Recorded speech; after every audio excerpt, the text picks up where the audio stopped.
अरमान रो रहा है। पूजा, अरमान रो रहा है, ध्यान कहाँ है तुम्हारा?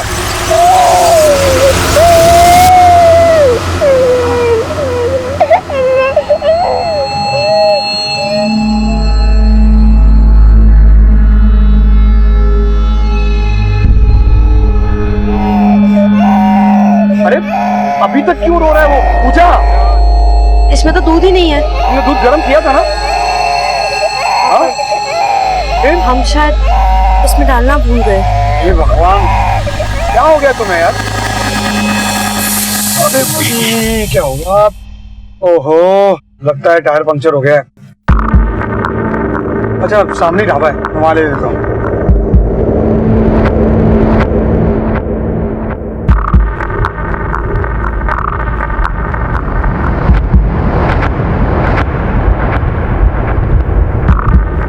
अरे यार, पीछे वाला टायर पंचर हो गया।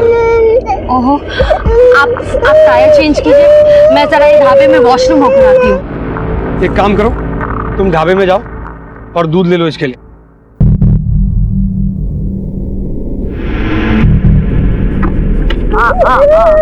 अरे भैया, ये वॉशरूम का है। मैम इधर से जाइए, पीछे है। Thank you.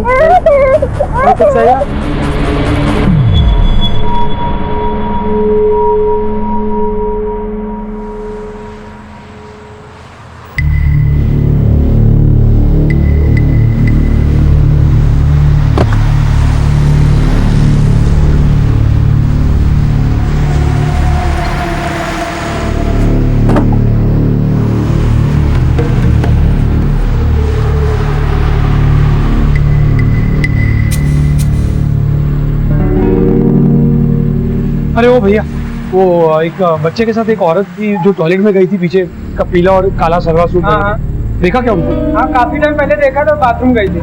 आधा घंटा हो गया बात।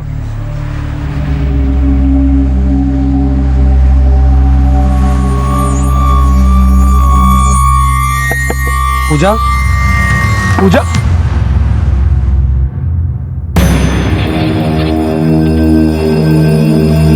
पूजा, पूजा, कहाँ चली गई? अरमान! देखो भाई साहब, अभी आधे घंटे पहले मेरी पत्नी और एक छोटा सा बच्चा तो टॉयलेट में लेकर गई थी, तो आपने देखा क्या उनको? हमको नहीं मालूम।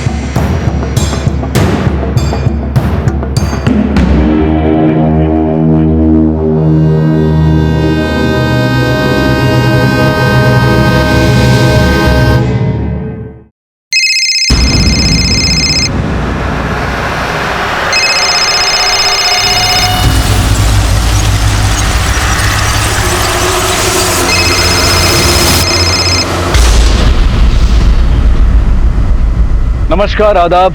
क्राइम पेट्रोल डायल 100 में आप सबका स्वागत है।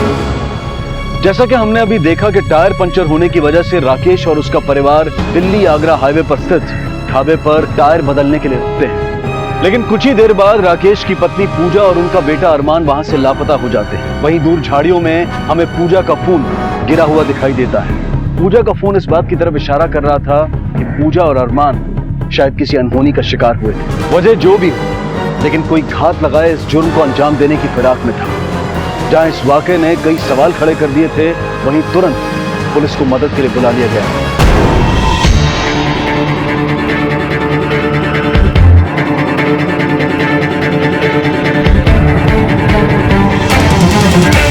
सर, हम ही आपको फोन किए थे। हमारे यहाँ पर हाईवे पर आकर गाड़ी खराब हो गई थी और मैं यहाँ इस एरिया में किसी को जानता तक नहीं।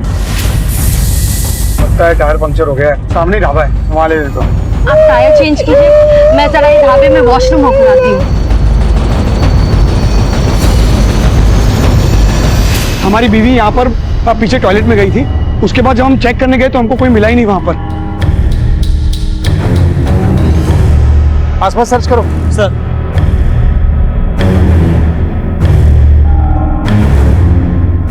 या आप लोग में से किसी ने कुछ देखा है? आप तो यहीं बाहर बैठे हुए हैं, उस औरत या बच्ची को देखा आपने? नहीं साहब, हमने तो कुछ भी नहीं देखा। पीछे की तरफ बाथरूम के पास से कोई चीखने चिल्लाने की आवाज?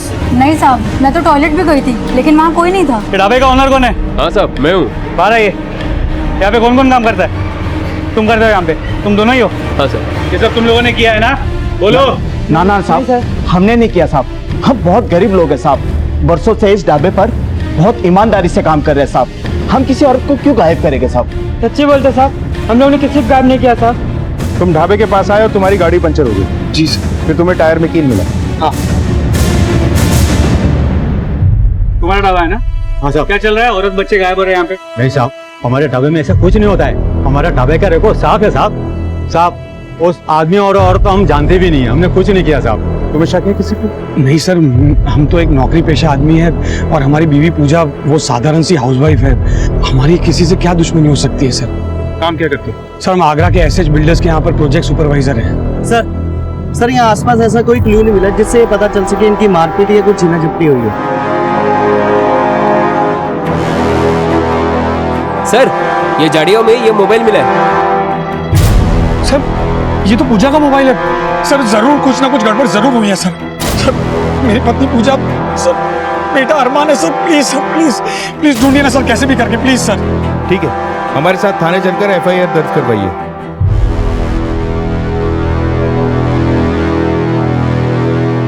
सर, ढाबे पे हाईवे के पास कील लग के गाड़ी का टायर पंक्चर और फिर पूजा और उसके बच्चे का गायब। सर, ये किडनैपिंग का मामला हो सकता है। ढाबे के अंदर भी पूछताछ की लेकिन अंदर लगता नहीं कि कोई इन्वॉल्व होगा। सही।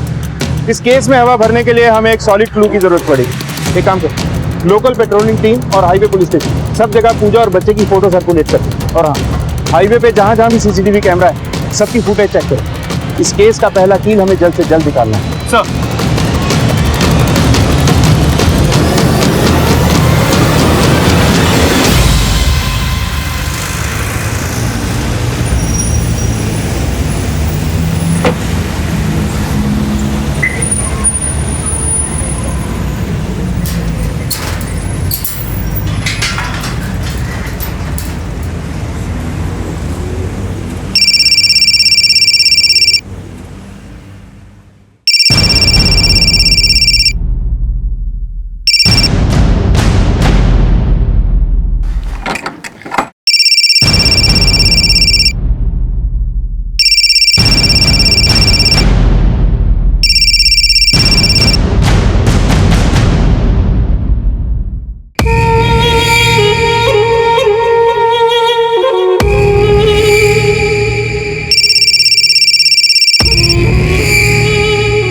अगर तुमने मेरे पैसे टाइम पर नहीं दिए ना तो तुम बहुत बड़ी मुसीबत में पड़ जाओगे। प्रदीप सिंह। सर, हाईवे के पास के सभी CCTV फुटेजेस को चेक किया लेकिन पूजा या उसके बच्चे के बारे में कोई खबर नहीं मिली। सर, अगर ये केस किडनैपिंग का है तो राकेश को फिरौती के लिए कॉल बहुत जल्द आ जाएगा। मुझे नहीं लगता सही। इस केस के हालात पे गौर करें तो राकेश एक मामूली सी नौकरी करता है। उसके बीवी बच्चे को किडनैप करके किसी को कितने पैसे मिल सकते? आखिर एक औरत अपने बच्चे के साथ क्यों और कहाँ गायब हो गई, वो भी एक ढाबे से?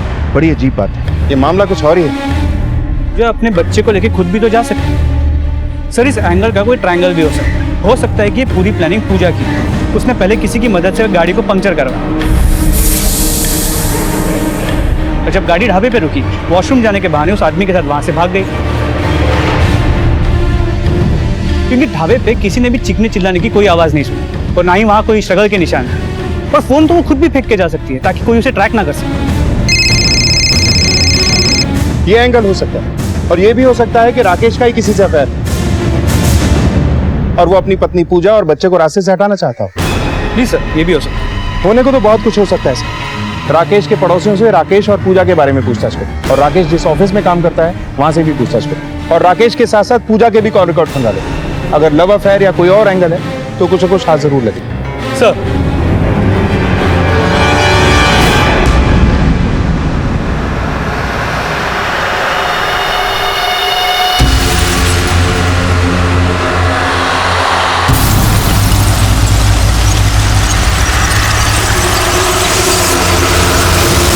पुलिस जी जान से इस बात का पता लगाने में जुटी हुई थी कि आखिर राकेश की पत्नी पूजा और बेटा अरमान कहां गायब हो गए थे। पुलिस ने इस केस को हर एंगल से टटोलना शुरू किया।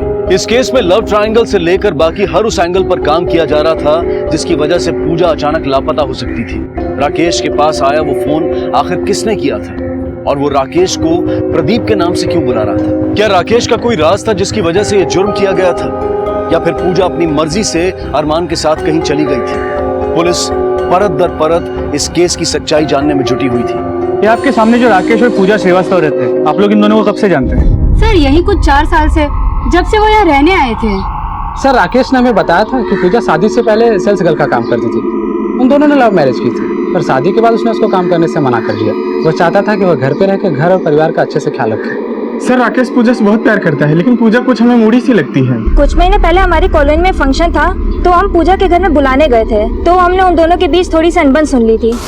हमें नहीं जाना है बस। अरे यार कमाल कर रही हो तुम, इतने दिनों से प्रधान बनकर होली के फंक्शन की तैयारियां करवा रही हो, और अब फंक्शन में जाने के लिए नखरा करे क्यों? नखरे? राकेश यही नखरे? शादी से पहले आप सर आंखों पर रखते थे और अब इन्हीं पे सवाल खड़ा कर रहे हैं। पूजा शादी के पहले की बात कुछ और थी यार। अब तो तुम जानती हो कि हम एक प्राइवेट फर्म में नौकरी कर रहे हैं, महीने की जो इनकम हो रही है उससे गुजारा कर रहे हैं, एक ईमानदारी भरा जीवन जीने की कोशिश कर रहे हैं, तो थोड़ा बहुत तो एडजस्ट करना पड़ेगा ना यार। मतलब पूजा राकेश के साथ खुश नहीं है? ऐसा तो नहीं कहेंगे, पर हाँ ऐसा लगता है कि पूजा के शौक राकेश की तनख्वाह से कुछ ज्यादा ही है। अच्छा, तुम्हें कभी ऐसा लगा ये राकेश का किसी दूसरी औरत के साथ कोई चक्कर हो? नहीं सर, राकेश तो बिल्कुल ऐसा आदमी नहीं है। क्या कभी ऐसा लगा कि पूजा का किसी और आदमी के साथ कोई नाजायज रिश्ता है? सर ऐसा तो नहीं कहेंगे, पर किसी के दिल की बात हम क्या जाने।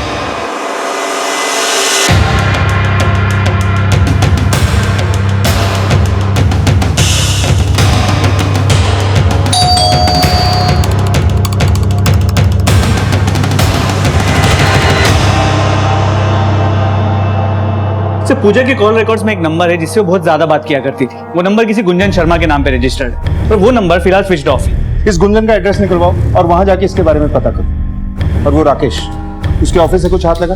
नहीं सर, उसके ऑफिस में सब लोग उसके काम से खुश हैं, और उसके कॉल रिकॉर्ड्स में भी कोई ऐसा नंबर नहीं मिला जिससे वो बहुत ज्यादा बात करता। इनफैक्ट दोनों के कॉल रिकॉर्ड्स और बैकग्राउंड चेक किए तो लगता नहीं कि किसी का कोई एक्स्ट्रा मैरिटल अफेयर होगा। आखिर ये औरत और उसका बच्चा गए कहाँ?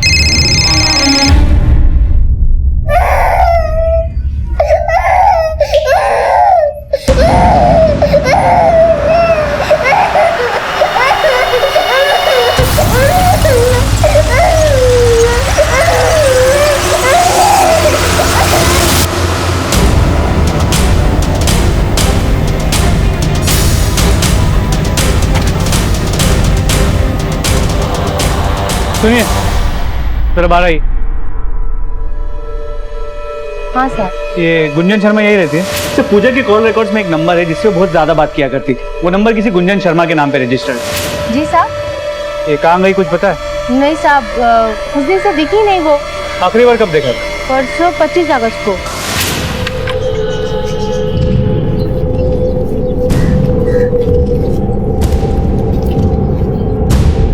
अरे गुंजन कहाँ जा रही हो? अरे भाभी मैं ना अभी थोड़ा जल्दी में हूँ, बाद में आके आपसे बात करूँ, ठीक है? ये घर उसी का है खुद का? नहीं साहब, वो तो किराए पे रहती है। किसका मकान? ये अल्ताफ भाई का घर है। गुंजन एक सीधी सादी लड़की है साहब। 6 महीने पहले वो हमारे से किराए पे मकान लेने आई थी, और जहाँ तक मैं जानता हूँ वो सिलाई और कढ़ाई करके अपने खर्चे निकालती है। गुंजन का कोई दोस्त या रिश्तेदार जो उसे मिलने आता हो? नहीं साहब, वो अकेली ही रहती है। जहाँ तक मैं जानता हूँ उससे मिलने के लिए आज तक कोई आया नहीं। आपको कुछ आइडिया है कि वो यहाँ आने से पहले कहाँ रहती थी? नहीं साहब, वो तो नहीं मालूम। ना उसने कभी बताया, ना मैंने कभी कोई देखा। कोई अंदाजा है कि अभी वो गई कहाँ है? नहीं साहब, वो तो नहीं मालूम।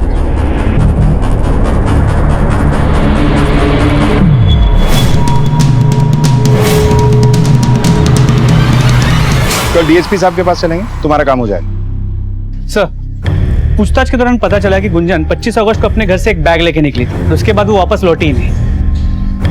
कॉल रिकॉर्ड के हिसाब से पूजा का गुंजन के साथ सबसे ज्यादा बात करनी। फिर 25 अगस्त को गुंजन का बिना किसी को बताए अचानक कहीं चले जाना, और 26 अगस्त को पूजा का भी गायब हो जाना। मामला गले नहीं उतर रहा है। सर एक मिनट। हेलो, क्या?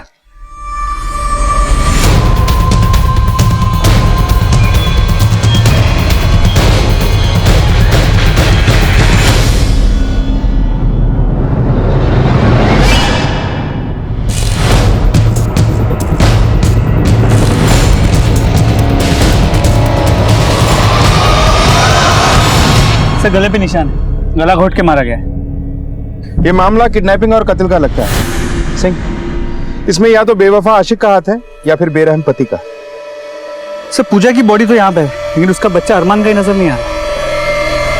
सोचने की बात तो है, लेकिन बच्चे तक पहुंचने के लिए हमें यह पता लगाना होगा कि पूजा ढाबे से 8 किलोमीटर दूर यहाँ अतरौनी में पहुंची कैसे। लगता है टायर पंक्चर हो गया है। सामने ढाबा है, मैं वहां ले लेता हूँ। आप टायर चेंज कीजिए, मैं जरा ये ढाबे में वॉशरूम होकर आती हूँ। पूजा! गांव के लोगों से पूछताछ करो, शायद किसी ने कुछ देखा। सर, अपने बच्चे के साथ लापता दिखाई दे रही पूजा की मौत से इस केस में सनसनी फैल गई। अब तक पुलिस को यह शक था कि ये सब कुछ पूजा के किसी आशिक या पूजा के पति राकेश का किया कराया था, लेकिन पूजा के कत्ल से इस केस में कई पेचीदगियां बढ़ गई थी। अरमान अब कहां था और किसके साथ था? क्या वो भी किसी साजिश का शिकार हुआ था? सच की तलाश में पुलिस ने फौरन पूजा के गांव वालों से पूछताछ शुरू की और इस पूछताछ में जो बातें सामने आई वो काफी चौंका देने वाली थी। गांव के बाहर जो लाश मिली है उसके आसपास तुमने किसी को देखा है? हाँ से एक आदमी को जाते हुए देखा था। क्या आप उस शख्स को पहचान सकते हैं? नहीं साहब, उसने कुछ काला सा टोपा डाल रखा था तो उसकी शक्ल नहीं देख पाया, लेकिन हाँ इतना याद है कि उसने पुलिस की वर्दी पहन रखी थी। लेकिन जब तक मैं उसके नजदीक पहुंचता वो अपनी बाइक पे बैठ के चला गया। सिंह, आसपास की पुलिस बीट चौकियों से पता करो कि कल कौन सा पुलिस वाला पेट्रोलिंग पे था, खास तौर पे जिसके पास खुद की बाइक हो। लेकिन एक बात समझ में नहीं आ रही कि पूजा के कत्ल में आखिर एक पुलिस वाले का क्या संबंध हो सकता है।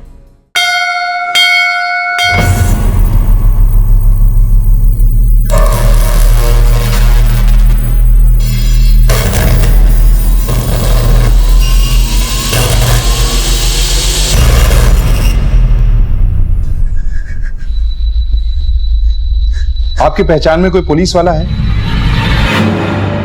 नहीं सर। याद कीजिए, पिछले कुछ दिनों में आपको या पूजा को कोई पुलिस वाला मिला हो?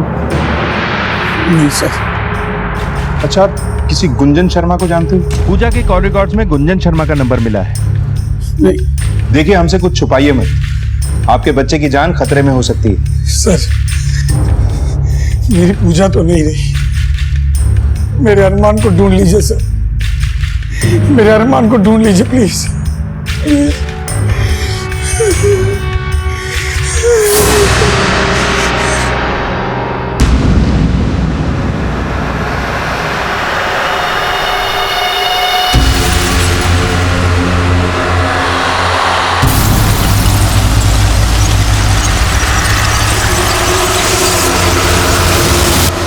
सर अतरौनी के पास के कुल 15 पुलिस चौकी में पूछताछ की, लेकिन उस दिन उस गांव में किसी भी पुलिस वाले का आना जाना नहीं हुआ। सिंह, पता करो कि आगरा और उसके आसपास हाल फिलहाल में कोई भी पुलिस वाला कहीं सस्पेंड हुआ है क्या? अगर हुआ है तो उसका पूजा और राकेश से क्या संबंध है? ये राकेश जरूर हमसे कुछ ना कुछ छुपा रहा है। सर,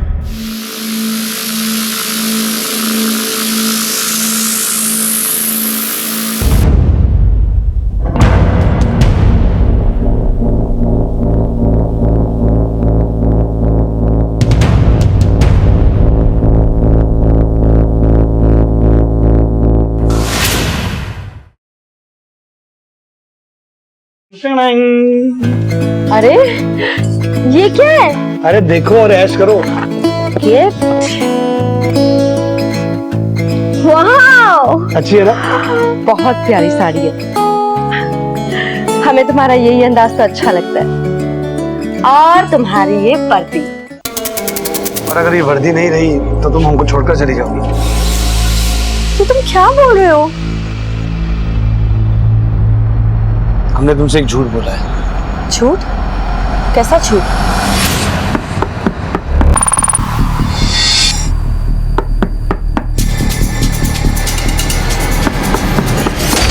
सर पोस्टमार्टम रिपोर्ट के मुताबिक 26 अगस्त को सुबह 8 और 10 के बीच पूजा को गला घोट के मारा गया। फिजिकल असॉल्ट या मोलेस्टेशन के कोई निशान? नहीं सर। और वो सस्पेंडेड पुलिस वाले के बारे में जो पता करने के लिए कहा था, उसका कुछ पता चला? उसने पुलिस की वर्दी पहन रखी थी।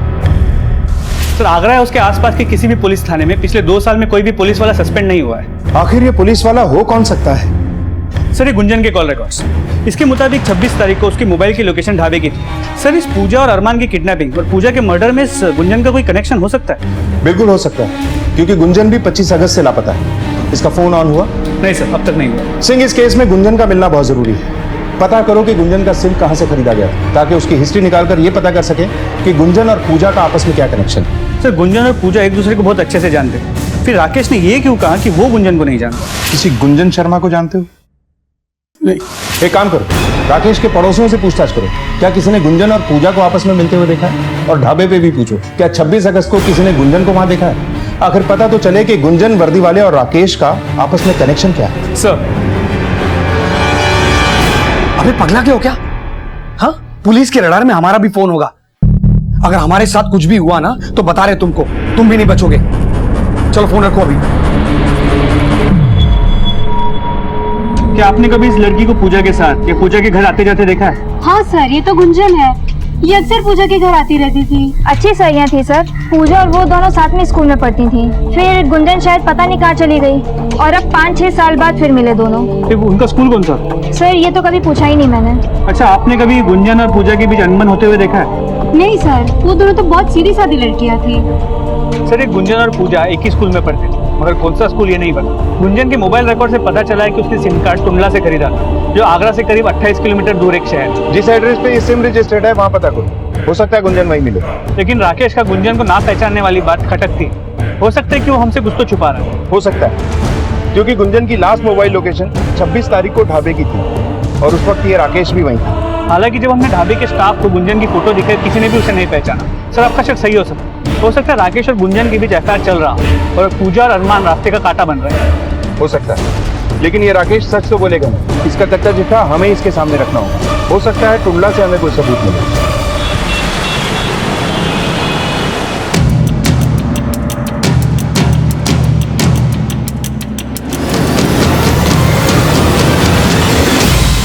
अपनी बहन को कहाँ छुपा के रखा है? सच बता। छुपा के? सर हम तो उससे खुद ही 6 महीने से नहीं मिले।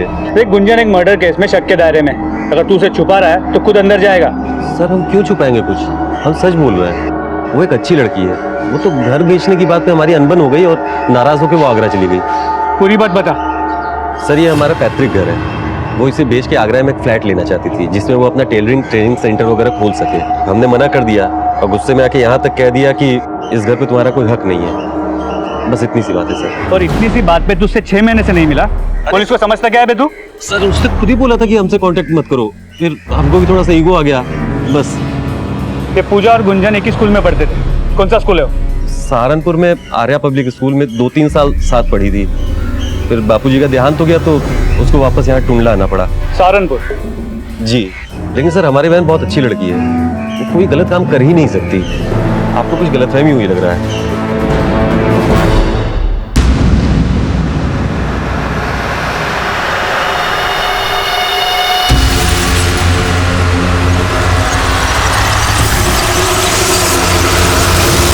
पूजा की मौत की गुत्थी इस केस के हर मोड़ पर और भी उलझती जा रही थी। पूजा के साथ गुंजन का मोबाइल लोकेशन मिलना कई सवाल खड़े कर रहा था। आखिर कहां थी गुंजन और उसका पूजा की मौत और अरमान के लापता होने से क्या कनेक्शन? अरमान इस वक्त जिन लोगों के साथ था वो लोग कौन थे और अरमान इनके पास कैसे आया था? क्या पूजा के बाद अरमान की जान को भी खतरा था? अब तक की घटनाओं से एक पुलिस वाले का नाम सामने आया था। आखिर कौन था ये पुलिस वाला और पूजा के कत्ल में उसका क्या रोल था? इस केस का अगला पड़ाव पुलिस के लिए इतना चौंका देने वाला था कि इस पड़ाव के बाद इस केस की दिशा और दशा दोनों की बदल गई। सर ये पूजा सहारनपुर से थी, तो हो सकता है कि राकेश भी उससे सहारनपुर में ही मिला। सहारनपुर में राकेश के बारे में पता करो, खबरी को बोलो कि राकेश पे नजर रखे। मैं राकेश के घर का सर्च वारंट निकलवाता हूँ। अब तो इस गेम की बैंड बजानी ही पड़ेगी।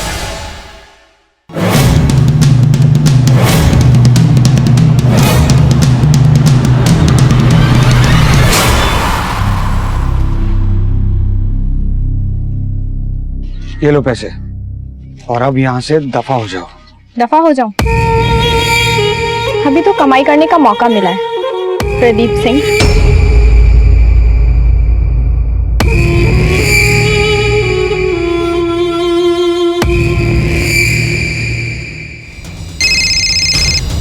हाँ गुप्ता बोलो। क्या?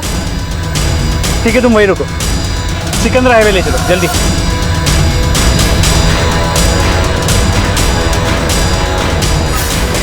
सलाम साहब। कहाँ पे? सर इधर से। लाश पूरी तरह सड़ चुकी है, आसपास चेक करो कुछ मिलता है क्या?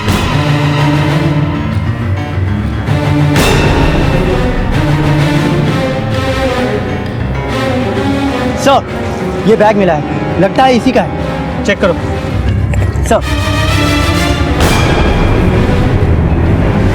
पूजा के कॉल रिकॉर्ड्स में एक नंबर है जिससे वो बहुत ज्यादा बात किया करती। वो नंबर किसी गुंजन शर्मा के नाम पे रजिस्टर्ड है। हाँ सर, ये तो गुंजन है, ये अक्सर पूजा के घर आती रहती ये थी। टिकट ले जाके पता करो कि बस का रूट क्या है, उसके साथ आईडी भी ले जाओ। चेक करो कि 25 अगस्त को बस में यही ट्रेवल कर रही थी या कोई और। सर ले जाओ। पूजा अपने बेटे के साथ एक ढाबे से गायब हुई थी। गुत्थी के सिरे तराशती पुलिस को उसकी लाश मिली और अब उसकी सहेली गुंजन की लाश ने तो केस को एकदम से पलट कर रख दिया। बड़ा सवाल अब भी ये था कि बच्चा कहाँ था। पुलिस बच्चे की तलाश में जुटी थी।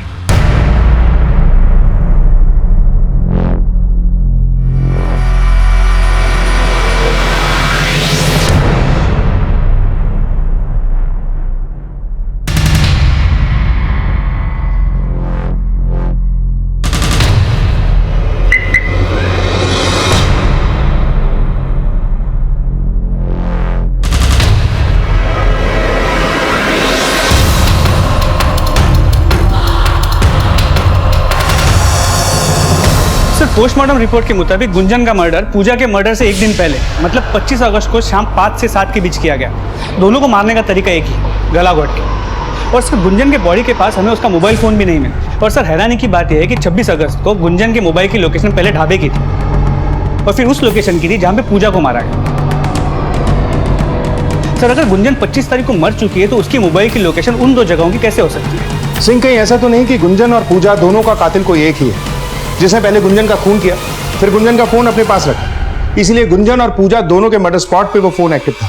लेकिन ये सब कुछ पता लगाने के लिए हमें गुंजन की कॉल रिकॉर्ड्स को एक बार फिर से खंगालना होगा। पता करो कि 25 अगस्त से 2 हफ्ते पहले तक गुंजन के नंबर पे कहां से कॉल आए और उसने किसे किसे कॉल किया। सिंह, इस केस में जरूर कुछ ऐसा है जो हमारी आंखों के सामने तो है लेकिन हम उसे देख नहीं पा रहे।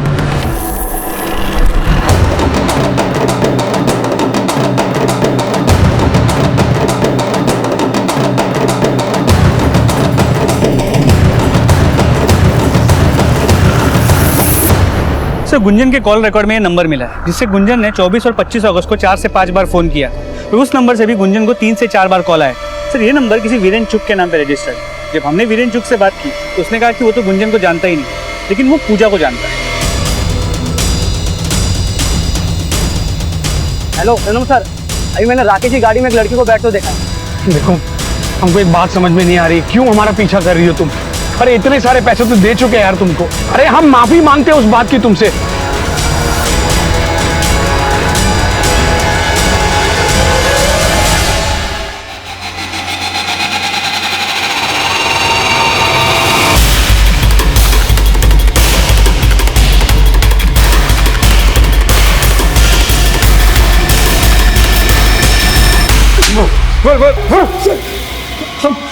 हम बताते हैं सर, हमने झूठ बोला कि हम गुंजन को नहीं जानते, क्योंकि सर हम डर गए थे कि कहीं सच का पता आपको चल गया तो आप एक बात से दूसरी बात को जोड़ न लें और पूजा का केस हम पर भारी न पड़ जाए।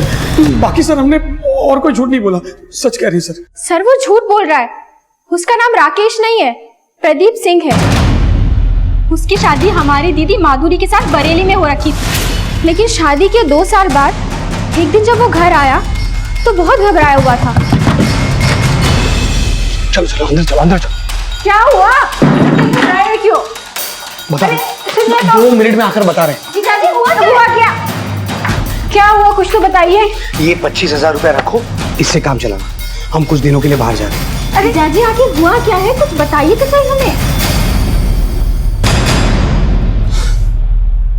हम कोई पुलिस वाले नहीं और अगर इस वक्त यहाँ पर रहे तो हम पकड़े जाएंगे।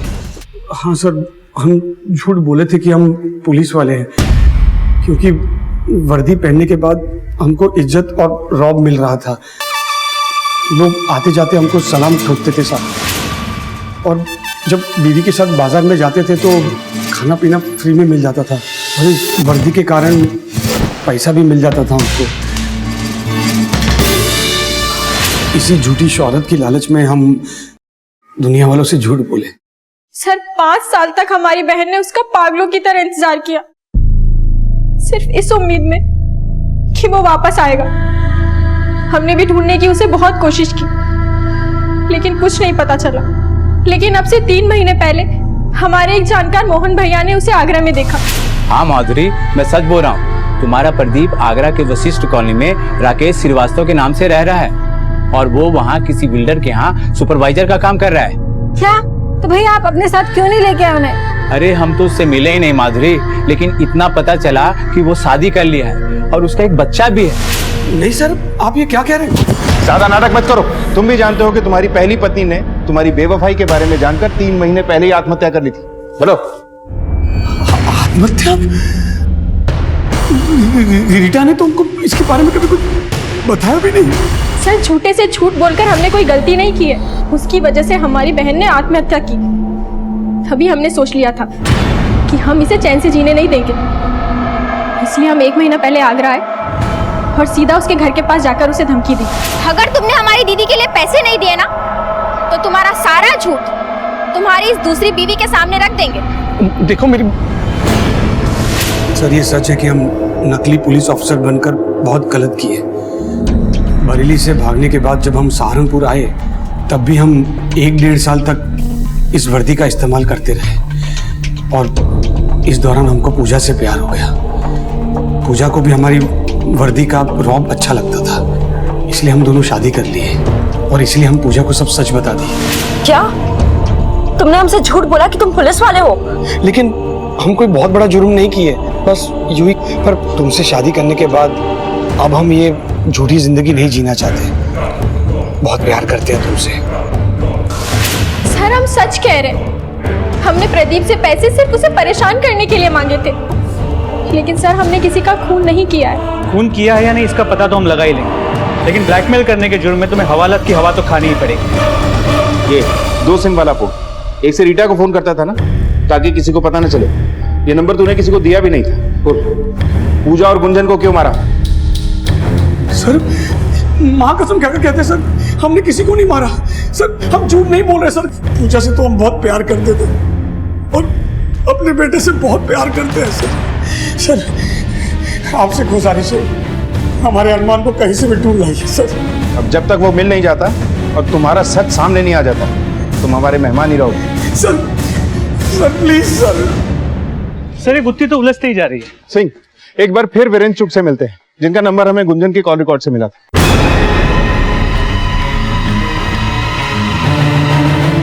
नहीं सर, हम इसे नहीं जानते। और इसे? हाँ सर, ये वही औरत है जो अपना बच्चा हमें देने वाली थी। सर, हमारी शादी को 10 साल हो गए हैं और हमें एक बच्चे की चाह थी, तो पूजा ने हमें बताया कि उसके पास एक ऑफर था। सर देखिए, आप तो जानते ही हैं कि अडॉप्शन एजेंसी से बच्चा अडॉप्ट करना इतना आसान नहीं होता। रिजेक्शन भी हो सकता है। अगर आप लोग चाहे तो मैं बिना किसी कानूनी कार्रवाई के आपको बच्चा दिला सकती हूँ। वो दरअसल मुझे मेरे पति के इलाज के लिए पैसे चाहिए, 9 लाख रुपए। उसके बदले मैं आपको अपना बच्चा दे सकती हूँ।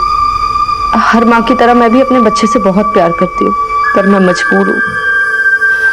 अगर आप चाहते तो मैं किसी भी कानूनी कागज पर अपनी साइन कर दूंगी और आपसे ये वादा करती हूँ कि मैं अपना बच्चा कभी वापस नहीं लेने आऊंगी।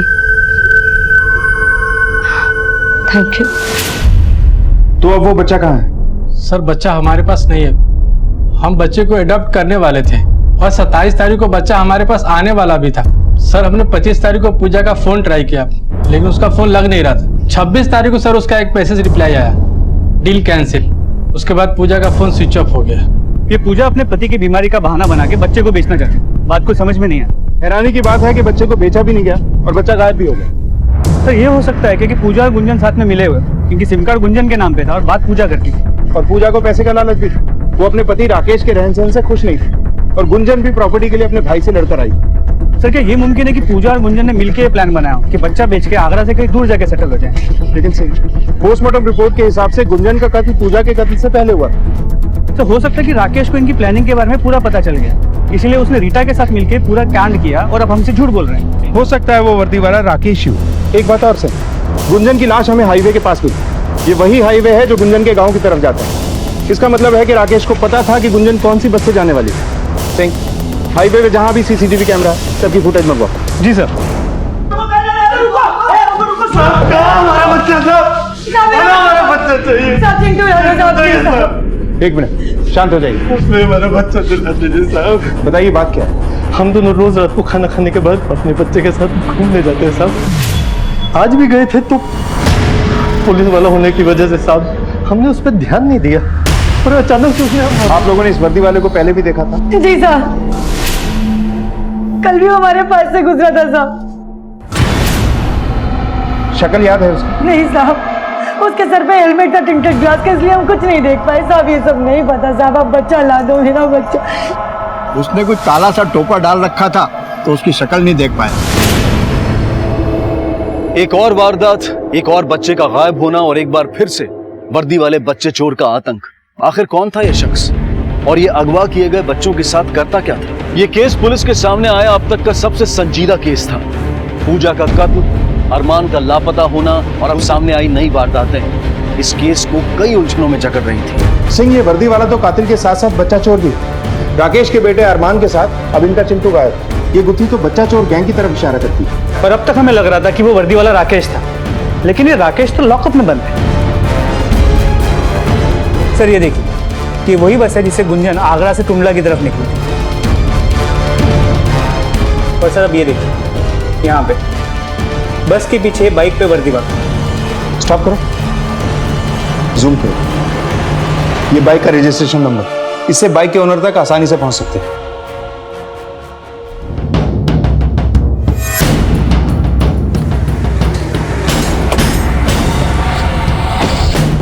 पूरे घर को छान मारो। सर बहुत शौक है ना तुझे वर्दी खेलने का, तुझे असली वर्दी का खेल दिखाता हूँ। चल हुआ क्या साहब? डाल दो गाड़ी में से। संभाल के सर, अंदर से बच्चा मिला।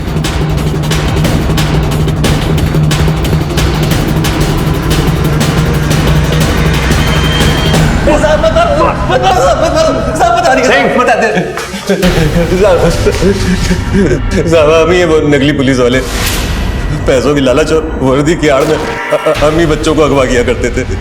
मतलब इस पूरे कांड का मास्टरमाइंड तू ही है? नहीं साहब, हम नहीं, पूजा साहब। पूजा? जी साहब, पूजा को हम तब से जानते हैं जब वो गुंजन के साथ स्कूल में पढ़ती थी। गुंजन ने उसे बताया था कि विनोद भैया के पास काम नहीं है, काफी परेशान रहते हैं। लेकिन पूजा ऐसा कर क्यों रही? साहब वो राकेश की कमाई से खुश नहीं थी और ऐसे अनाथालयों को जानती थी जहाँ से वो उन लोगों के नंबर निकाल लेती थी जिन लोगों को बच्चे चाहिए थे। लेकिन बच्चे आते कहाँ से? साहब हम बच्चे कहीं से भी चुरा लेते थे। तो उसे मारा क्यों?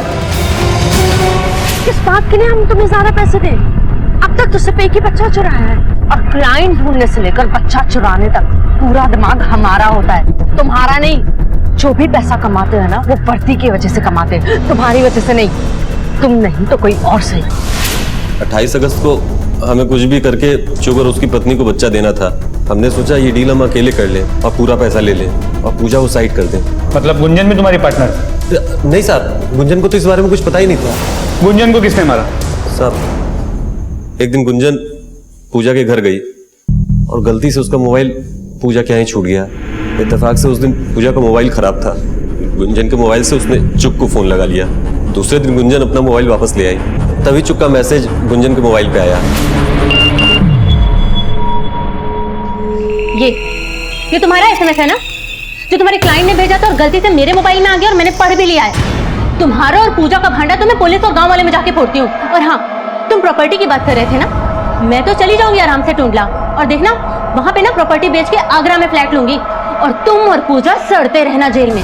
हम डर गए साहब, हमने सोचा कि अगर पूजा पकड़ी जाएगी तो हम भी पकड़े जाएंगे। इसीलिए जब वो 25 तारीख को आगरा से निकली ना,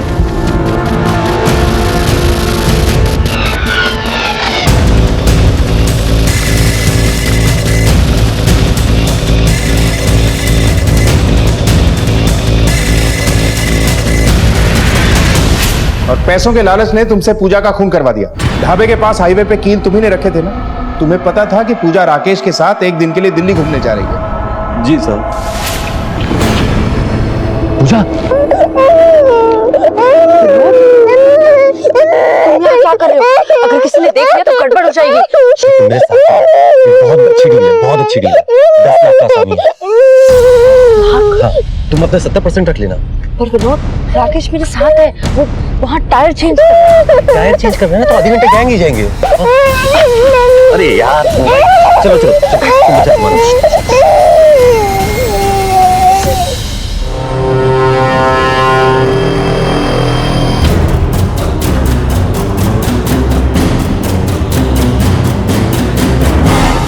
बच्चे को तूने चुक को तो नहीं दिया? नहीं साहब, हमारे पास एक दूसरी पार्टी भी थी जिसको बच्चा चाहिए था। हमने वो बच्चा उस पार्टी को 3 लाख में बेच दिया। एक तो पुलिस की वर्दी पहन के पुलिस को बदनाम करता है, दूसरा मासूम बच्चों को उनके माँ बाप से अलग करता है। साहब,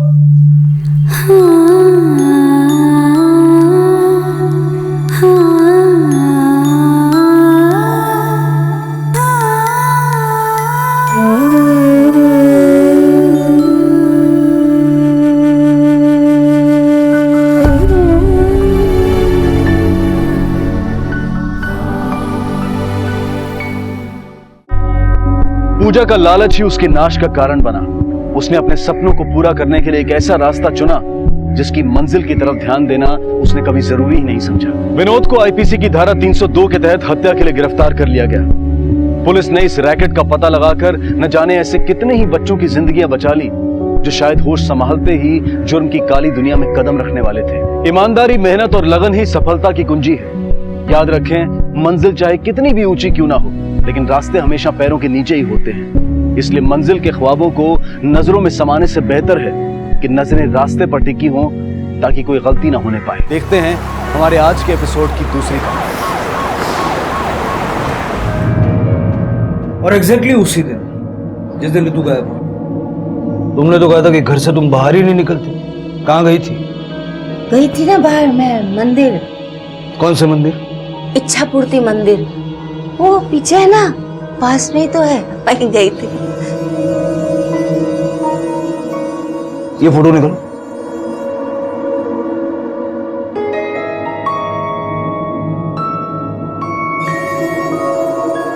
ये फोटो लो और इच्छा पूर्ति मंदिर जाओ, पता करो कि ये वहां गई भी थी या नहीं। पता तो चले सच बोल रही है या झूठ।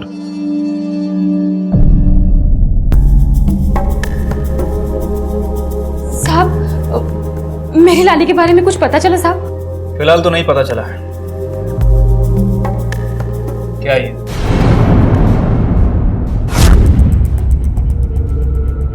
साहब, वो मैं उस दिन खाई में थी तो। ऐसी कैसी खाई? इतनी छोटी बच्ची नहीं दिखी तुम्हें? चलो मान लेते हैं कि तुम जल्दी में थी, बच्ची को धक्का लगा, लेकिन पीछे मुड़कर भी नहीं देखा। साहब, बाद में मेरे को बुरा लगा, लेकिन कोई दूसरा बच्चा होता तो उसके साथ भी यही करती तुम? तुम्हें इल्जाम लगाया था ना रितु पर। कहीं ऐसा तो नहीं कि रितु से बदला लेने के चक्कर में तुम्ही ने उसे गायब किया? मेरी लाली को रितु नहीं मारा था। साहब, ऐसा आरोप मेरे ऊपर मत लगाओ साहब। मैं किसी बच्ची को काय को मारेगी साहब? और रितु तो मेरी लाली जैसी है साहब। साहब, आप बरोबर बोले कि मैं रितु को पसंद नहीं करती, लेकिन साहब मैं उसको मारेगी नहीं। बहुत दया आती है साहब उसकी। बेचारी का तो नसीब ही खराब है। साफ साफ बताओ क्या बोलना चाहती हो? रितु के माँ बाप को तो उसकी कुछ परिचय नहीं है। आखा दिन वो इधर उधर घूमती रहती है।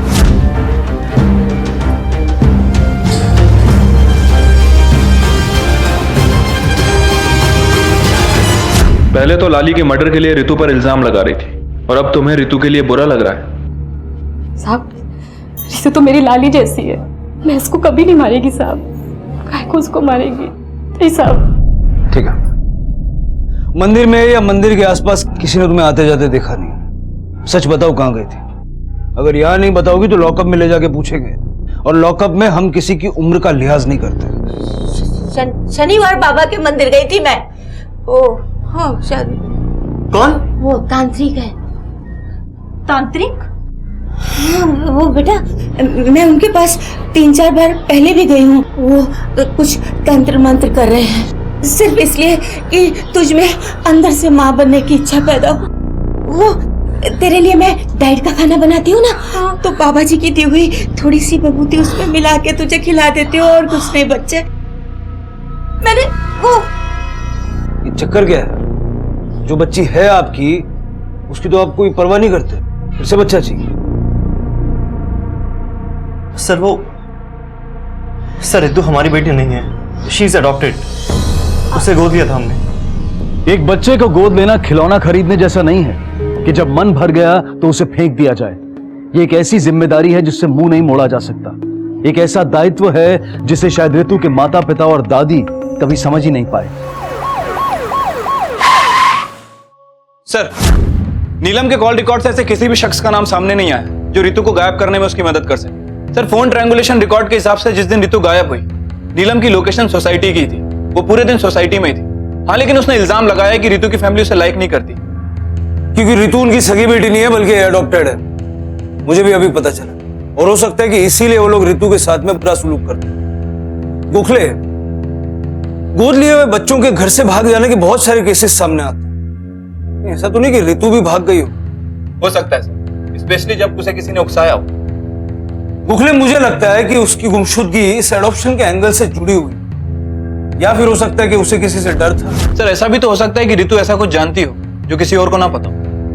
जो भी है गोखले, लेकिन अगर रितु घर से भागी भी है तो उसकी जान को बाहर उतना ही खतरा है, क्योंकि इन सारे केसेस में रितु का नाम कहीं ना कहीं जुड़ा हुआ है। 2 बच्चियों की हत्या और अब खुद रितु का गायब हो जाना। इससे पहले कि उसे कुछ हो जाए हमें उसे ढूंढना पड़े। Okay sir. सच चाहे जो भी हो, लेकिन रितु की गुमशुदगी के पीछे उसके परिवार की लापरवाही एक बहुत बड़ा कारण था।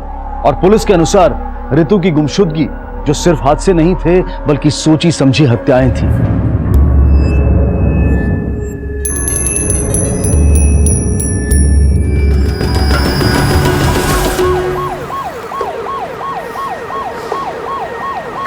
आई होप वो ठीक हो। मैंने ही उसका नाम रितु रखा था। 2 साल की थी तब उसे अडॉप्ट किया गया था। वेरी स्वीट गर्ल, बहुत ही एक्टिव थी, सब कुछ बहुत जल्दी सीख जाती थी।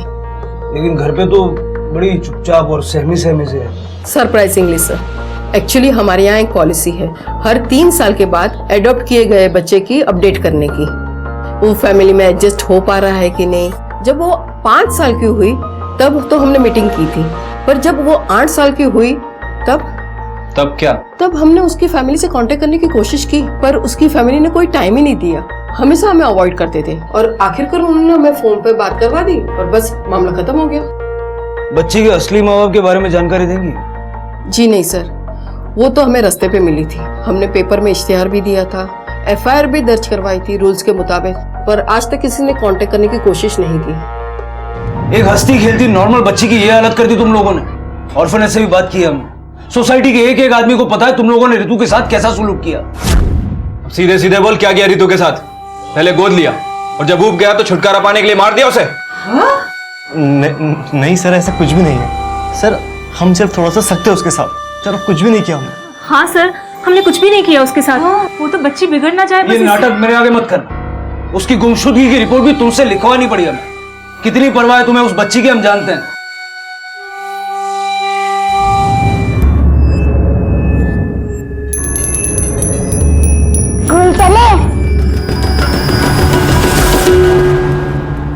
सर, हमने जो रितु का फोटो सर्कुलेट करवाया था काम कर गया है। दहसर के किसी एरिया में उसे स्पॉट किया गया। दहीसर? पता करो दहीसर में एग्जैक्टली कहां देखी गई थी। आसपास का एरिया स्कैन करो, लोगों से पूछताछ करो। Okay sir.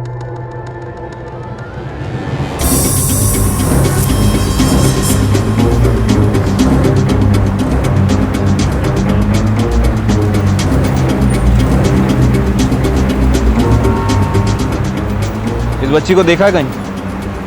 देखा तो है, एक औरत थी इसके साथ। मैंने ही नहीं छोड़ा था। कहाँ पे छोड़ा था? Mega city shopping centre mall पर।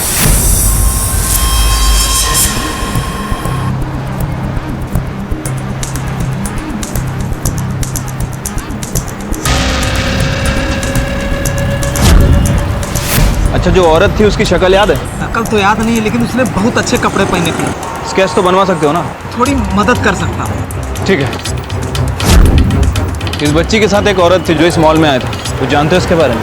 हाँ साहब, ये बच्ची के साथ एक औरत तो आई थी, क्योंकि ये बच्ची गिर गई थी साहब और बहुत रो रही थी, लेकिन वो लोग अंदर नहीं आए, बाहर से बाहर ही चले गए। अच्छा, जो औरत थी उसकी शक्ल याद है आपको? शक्ल तो पूरी तरह से याद नहीं है साहब। स्केच बनवा सकते हो? कोशिश करूंगा।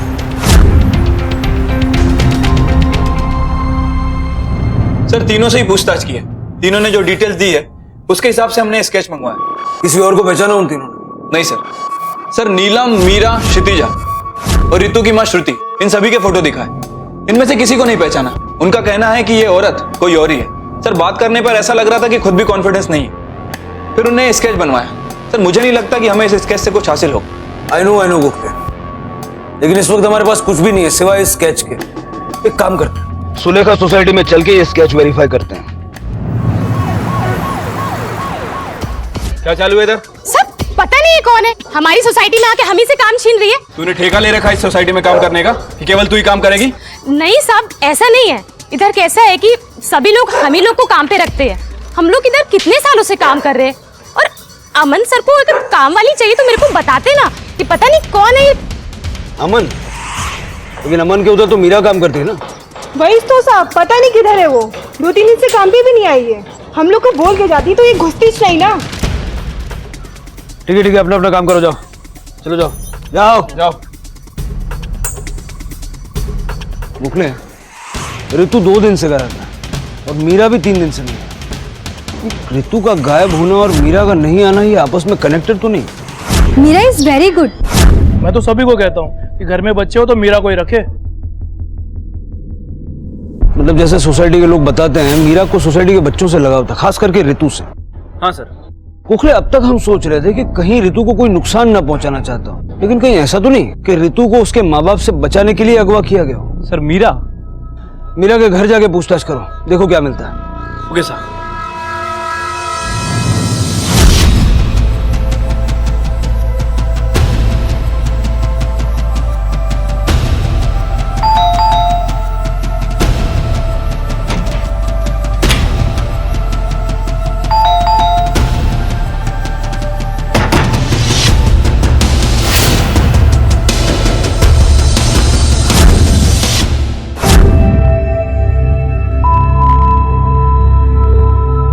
और तीसरी बच्ची ऋतु लापता थी और उसकी तलाश ने पुलिस को पहुंचाया मीरा की मौत तक। और विडंबना यह थी कि हर एक नई वारदात थी पुलिस के लिए नई बढ़त साबित हो रही थी, लेकिन अपराधी तक पहुंचने के लिए कभी ना कभी पुलिस का उससे एक कदम आगे पहुंचना बहुत जरूरी था।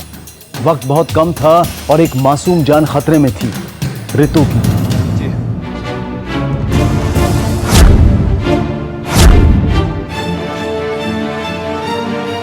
हेलो सर, बॉडी को पोस्टमार्टम के लिए भेज दिया। हाँ सर, तलाशी जारी है। 1 मिनट सर, मैं आपको बाद में कॉल करता हूँ।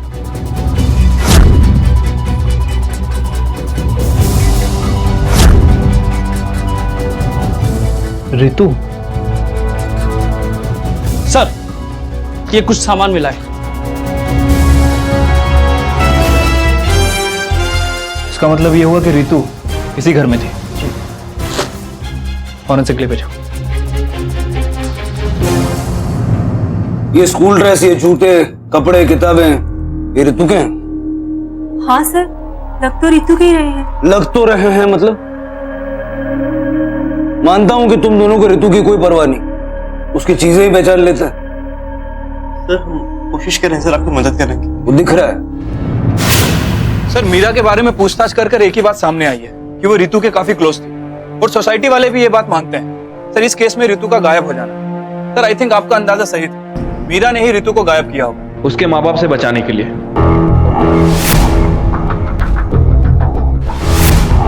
गोखले, सबसे पहला सवाल तो ये उठता है कि मीरा ने ऋतु को खुद से किडनैप किया या फिर किसी और के लिए सिर्फ अपने घर में रखा? और उससे भी बड़ा सवाल यह है कि ऋतु मीरा के मरने से पहले भागी या मीरा के मरने के बाद, या फिर कोई और था जो ऋतु को अपने साथ ले गया? सर इस केस में ऑलरेडी 2 बच्चियों की जान जा चुकी। सर मुझे नहीं लगता कि ऋतु के जिंदा होने के कोई चांसेस है। और सर अब ये मीरा की मौत। एक और एंगल है गोखले, ऋतु का बचपन काफी ट्रॉमेटिक रहा है। मतलब एक ऐसी बच्ची जो ऑर्फनेज से एक ऐसे घर में आई जहाँ किसी को उसकी परवाह। ऐसे बच्चे की दिमागी हालत क्या हो सकती? कहीं ऐसा तो नहीं कि ऋतु ने ही लाली, विजय और मीरा को मारा, फिर डर के मारे भाग गई? सर ऐसा भी तो हो सकता है कि ऋतु के साथ देखी गई औरत मीरा ही। ये कंफर्म करने का तो एक ही तरीका है। साहब मेरे को काहे सब लफड़े में घसीट रहे हैं? ए, जितना पूछ रहा हूँ जवाब दे। क्या यही वो औरत है? हाँ साहब, यही है वो। साहब अब मैं जाऊं? ए, ठीक से देख और बता। लगती तो ऐसे ही हैं, पर बराबर बता नहीं पाऊंगा। एकदम पूरी गारंटी के साथ नहीं बोल सकता कि लड़की के साथ यही थी या नहीं। ठीक है जा। ठीक है साहब। बोल वो। सर वही हुआ जिसका डर था। इस केस से कंफर्म नहीं हो पा रहा है कि वो स्केच मीरा का है या फिर किसी और का। सर अभी भी ये सवाल बना हुआ है कि आखिर मीरा ने ऋतु का किडनैप क्यों किया। शायद हमें नए एंगल से सोचना चाहिए गोखले। ये भी हो सकता है कि मीरा की कोई पार्टनर थी जो मीरा को मार कर और ऋतु को लेकर चली, और हो सकता है कि वो स्केच शायद उसी का हो। मीरा का बैकग्राउंड चेक करो। पता करो मीरा के आस पड़ोस में किसी ने ऋतु को देखा है क्या। Okay sir. मैं रेडी हूँ, शॉपिंग चले। सर मीरा कभी किसी से ज्यादा बात नहीं करती थी। और उसकी बच्ची? बच्ची? सर उसकी शादी भी हुई थी क्या? मैंने तो कभी नहीं देखा, अकेले ही रहती थी वो यहाँ। हेलो सर, मेरा कास्कर के कॉल रिकॉर्ड्स आ गए हैं। ठीक है, हम लोग आ रहे हैं। Thank you sir. ना तो रितु को किसी ने वहां देखा और ना ही मीरा को, इनफैक्ट उनके फैमिली मेंबर को भी नहीं। सर मीरा शादीशुदा थी, अगर उसका पति था तो फिर वो कहाँ है सर? और वो स्केच, उस औरत को पहचाना किसी ने? नहीं सर, मीरा कुछ साल पहले ही वहां पे शिफ्ट हुई थी, अकेली ही रहती थी, ज्यादा किसी से बात नहीं करती थी। सर कॉल रिकॉर्ड के हिसाब से वो 2 लोगों के टच में थी। एक नंबर तो नीलम के नाम रजिस्टर्ड है और दूसरा किसी बैंक का एम्प्लॉई। क्या नाम है उस बैंक एग्जीक्यूटिव का? सर गौरव कपासी। गौरव नहीं सर, गौतम कपासी। थोड़ा पानी मिलेगा सर?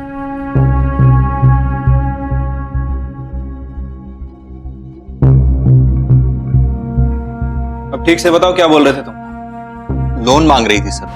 समझो ना गौतम साहब। अरे नहीं हो सकता, बैंक में काम करता हूँ, इसका मतलब ये नहीं कि सबको उठाते लोन देता रहूं। अरे लेकिन पहले तो आप कुछ। पहले का टाइम अलग था, अभी का टाइम अलग है। नहीं हो सकता मतलब नहीं हो सकता। अरे अगर पैसे नहीं मिले ना तो मर जाऊंगी मैं, बहुत बड़ी बीमारी है। मतलब तुम उसे पहले से जानते थे? कैसे? हाँ मतलब उसका डांस देखने जाता था पहले। डांस? बार में डांसर थी वो, वहीं मिली। Meera bar dancer? सर मैं जाऊं, मेरे को और कुछ नहीं मालूम। उसके पति के बारे में क्या जाना? देखा नहीं कभी, लेकिन बाद में पता चला कि उसके लिए ही उसने डांस छोड़ दिया।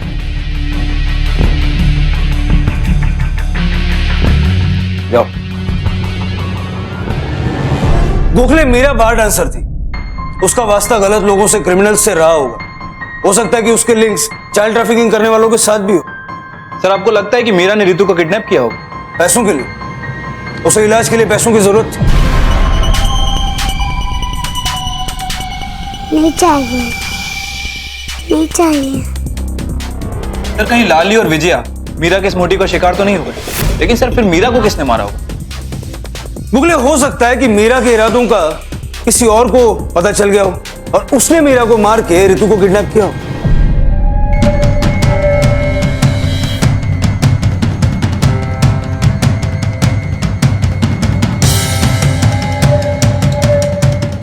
मुगले अगर रितु जिंदा है तो उस तक पहुंचने की हमारे पास एक ही घड़ी, और वो है मीरा। पुलिस के सामने अब भी कई सवाल थे। क्या मीरा ने रितु का अपहरण किया था या फिर वो सिर्फ उसे अपने पास सुरक्षित रखना चाहती थी? क्या मीरा इस काम में अकेली थी या फिर कोई उसकी मदद कर रहा था? रितु को आखिरी बार जिस औरत के साथ देखा गया था, क्या वो मीरा ही थी या फिर कोई और? मीरा के अतीत के काले राज के साथ सामने आई बच्चों की तस्करी की संभावना। यह साफ था कि रितु के माता पिता उसके प्रति निर्मम और क्रूर थे। ऐसी स्थिति में वो जहां भी थी, जिस किसी के भी साथ थी, उसका वहां खुश होना अजीब होने के साथ साथ स्वाभाविक भी लगता है। रितु जो डरी सहमी चुपचाप रहा करती थी, अब अचानक बोलने लगी थी। स्कूल चले? पर धीरे धीरे उसकी आवाज ये खुशी दोबारा चुप्पी में तब्दील होती दिखाई दी। क्या वक्त रहते पुलिस उस तक पहुंच पाएगी इससे पहले कि रितु किसी बुरी घटना का शिकार हो जाए? सब बीमारी के बारे में तो मेरे को नहीं बताई वो। मीरा बार डांसर थी, कुछ पता है उसके बारे में? बार डांसर? नहीं साहब, मेरे को इसके बारे में कुछ नहीं मालूम, और अगर ऐसा कुछ होता तो मैं उसे अपने आजू बाजू भटकने भी नहीं देती। पैसों की तंगी को लेकर कभी कोई बात की थी उसने? बोलेगी या फिर ले चलूं थाने?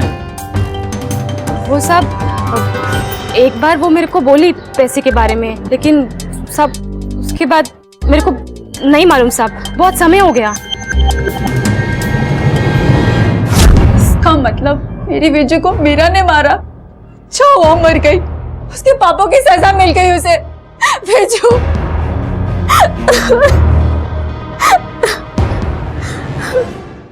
सर मुझे मालूम था कि वो बहुत परेशानी में, लेकिन उसके लिए ये सब करेगा सर? थोड़ा बहुत मदद हम लोग कर सकते हैं सर, लेकिन एडवांस इतना सर? एक दिन आकर मुझसे 25,000 रुपया मांगने लगा। सर मुझे कैसे पता हुआ कि वो पहले क्या काम करती थी? हाँ उसने मेरे से पैसे जरूर मांगे थे, मेरी खुद ही तंगी चल रही थी तो मैंने उसे मना कर दिया, लेकिन जब मैंने इससे बाद में पूछा तो उसने बोला कि उसका अरेंजमेंट हो गया था। अगर मेरे पास पैसे होते तो मैं ज़रूर दे देता। अरेंजमेंट हो गया मतलब? कब की बात कर रहा है? आई थिंक उसके गायब होने से पहले 1-2 दिन पहले की बात है। सर एक बात तो कंफर्म है कि मीरा पैसों के लिए डेस्परेट थी, किसी भी हद तक जा सकती थी। सर सोसाइटी में भी किसी ने उसकी मदद नहीं की और बैंक से भी उसका रिजेक्शन हो गया। सर आखिरकार इतना पैसा उसके पास आया कहां से? गोखले, कोई तो है जो अभी भी हमसे झूठ बोल रहा है, क्योंकि इतना तो हम जान गए कि लाली और विजया को धक्का देने वाला सोसाइटी में से कोई था। मेरी लाली को फिर से नहीं मारा, क्योंकि सीसीटीवी फुटेज में भी बाहर का कोई आदमी आते या जाते दिखा नहीं। सब अपनी बिल्डिंग के लोग हैं, कोई भी बाहरी आदमी नहीं है। इस सोसाइटी में से कोई ऐसा हो सकता है जिसने रितु को गायब करवाने के लिए मीरा को पैसे दिए। तो रितु को गायब करने का फायदा किसे हो सकता है? सर रितु के माँ बाप, क्योंकि वो दोनों से छुटकारा पाना चाहते थे। और सर नीलम, सर कहीं ऐसा तो नहीं कि मीरा से काम निकलवा के रितु के माँ बाप ने उसे मार दिया ताकि सोसाइटी में किसी को शक ही ना हो? साहब मेरे खुद के पास भी तो इतने पैसे होने चाहिए ना। अपन गरीब आदमी है साहब, इतना पैसे किधर से लाएंगे? मैं चाह के भी उसकी मदद नहीं कर सकती थी साहब। ठीक है, जाओ।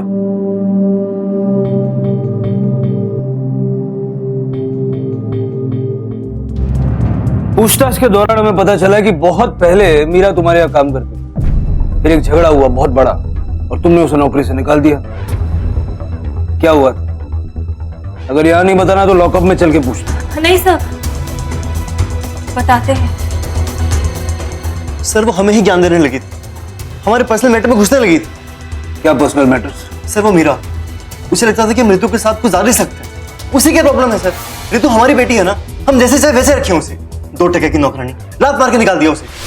क्या रही, मेरे घर के मामले में बहुत टांगड़ आने लगी है। चल निकल यहाँ से, चल अभी के अभी निकल जा, अब दोबारा अपनी शक्ल मत दिखाना। लेकिन हमने तो सुना कि उसी ने नौकरी छोड़ दी। और वैसे भी एक नौकरानी को नौकरी छोड़नी पड़ जाए, ऐसा क्या कर रहे थे आप रितु के साथ? बच्ची को अगर कुछ हो गया ना, तुम दोनों को छोड़ूंगा नहीं मैं। बच्ची को मिल जाने दो, उसके साथ बुरा व्यवहार करने की सजा तो मैं तुम्हें दिलवा के रहूंगा। सर तुम लोग जा सकते हो, लेकिन शहर छोड़ के मत जाना, जरूरत पड़ेगी तो फिर बुलाऊंगा। जी सर।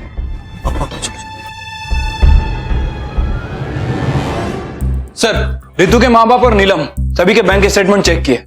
25,000 रुपए का ना तो कोई ट्रांजेक्शन हुआ है और ना ही कोई चेक काटा गया है मीरा के नाम। क्या करें सर? गोखले ऐसा करो,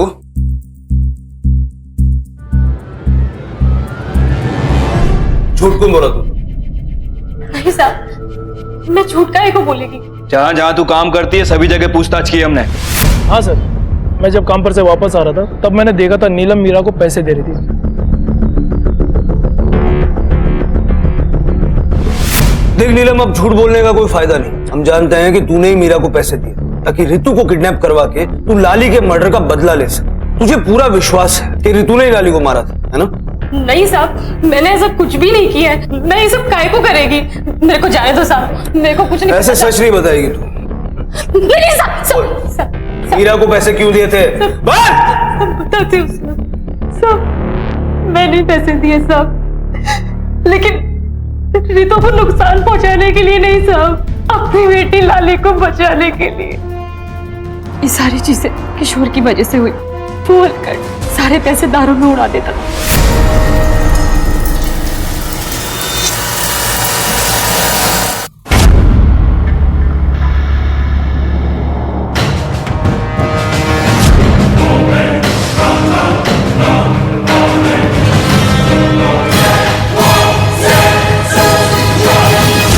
अपनी बेटी को बेचने वाला था। मैं नहीं चाहती थी कि मेरी लाली के साथ कुछ भी ऐसा हो, और सब लाली को बचाने के लिए मेरे पास सिर्फ एक ही रास्ता था। मीरा, मुझे सिर्फ तेरे पे ही भरोसा है मीरा। तो मेरी एक मदद कर दे। तो लाली को कहीं दूर छोड़ा, बहुत दूर। लेकिन नीलू देख, तेरे को जो मांगता है ना वो मैं तेरे को देगी। तो मेरा इतना सा काम कर दे, नहीं तो उसका बाप उसे वैश्या बना देगा। मेरा छोड़। मैं जानती थी कि मीरा को पैसे की जरूरत है, मीरा को पैसे दिए। मैंने ये सोचा कि मेरी बेटी बच जाएगी, उसे कुछ नहीं होगा। सब ठीक हो जाएगा। उसका हाथ पकड़ने जा रही थी मैं। अरे तू यहाँ क्या कर रही है? चल नीचे उतर। डर गई थी वो। मुझे माफ कर दे नीलम। क्या बोलती मैं मीरा को? और तुम्हें उसकी बात पे विश्वास है कि एक एक्सीडेंट था? अब विश्वास करूं या ना करूं, का कोई फायदा नहीं। अगर लाली को बचाना था तो पुलिस के पास आती। क्या मिला ये सब करके? खो दिया ना अपनी बेटी को।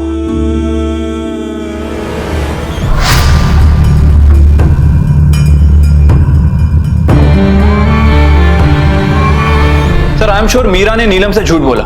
सर 3 वारदातें, एक बच्ची मिसिंग है और तीनों ही विक्टिम्स एक ही सोसाइटी से। लेकिन मीरा को तो ऑलरेडी पैसे मिल चुके थे, फिर लाली को मारने का फायदा क्या? और लाली का केस तो क्लियर है, लाली की मां ने खुद मीरा को पैसे दिए।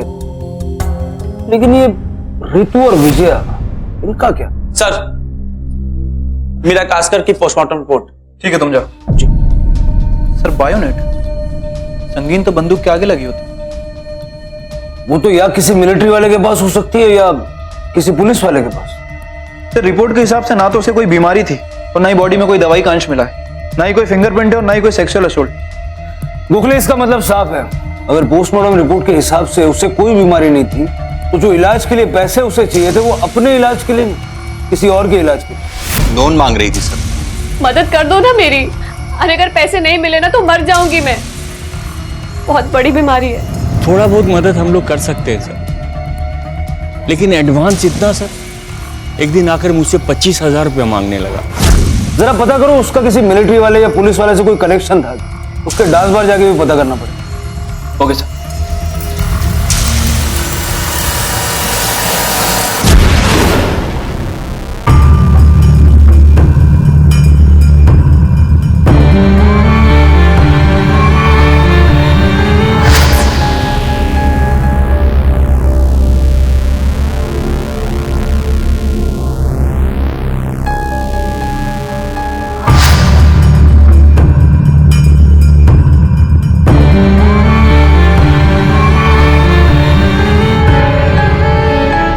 चले?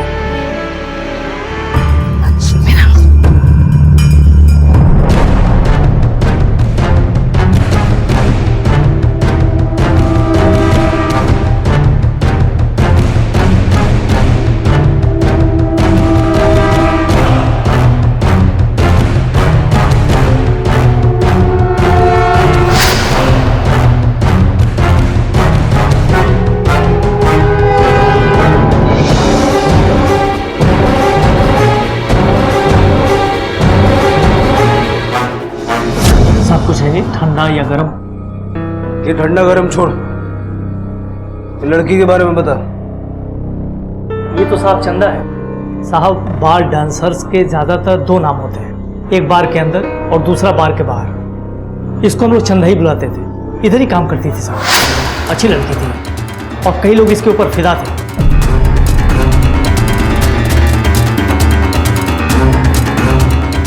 प्यार व्यार के चक्कर में पड़ के सब कुछ इसने बर्बाद कर दिया। इसके पति के बारे में जानता है? इसके फिल्म में वही तो कॉमेडी है साहब। पति के चक्कर में तो उसने इधर काम करना छोड़ दिया और उसका पति 1 नंबर का बेवड़ा है। हर दूसरे दिन इधर आ जाता है और बवाल करता है। नाम क्या उसके पति का? नाम तो नहीं मालूम साहब, जैसे ही आएगा मैं आपको इन्फॉर्म कर दूंगा। रहती किधर थी मालूम है? मीरा को जानती हैं? हाँ साहब, मेरा इधर ही बड़ी हुई है। ये घर उसकी माँ के नाम पे था। उसकी माँ के जाने के बाद मेरा इधर ही रहती थी। और उसका पति? हलकट मानुस, रोज झगड़ा करता था उसके साथ। उसको घर बेचना था और मीरा को रखना था। एक बार तो जबरदस्त तमाशा हुआ, मीरा ने उसको सबके सामने घर से बाहर निकाल दिया। वे हलकट साले निकल यहाँ से, दोबारा नजर मत आ जाना यहाँ पे। अब बहुत चर्बी चढ़ गई तेरे को। हाँ निकल यहाँ से, निकल।